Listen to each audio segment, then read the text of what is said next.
ora kira sing dadi kandamu ing negara Ngamarta ingsun Prabu Puntadewa. Lah yen kaya ngono bener kowe jenenge Prabu Puntadewa. Ora kleru. Welak ya. Ratu nika klemar sabaini tak suket banget kae. Lemangga disiki mana? Sliramu ku sapa? Saka endi duduk papan kok munggah kena manjani penampilan. Bagus.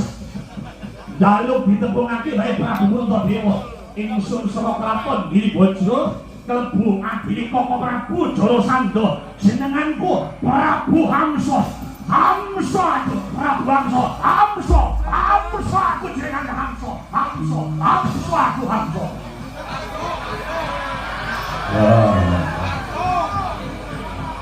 Sabar kok ora budha, dengan iki mrasa pamyah kamramu.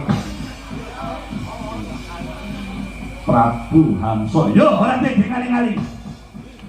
ora tau tani munggah ana manjani penanggilan banjur napa Prabu Hamsa. Bagus, pitakon sing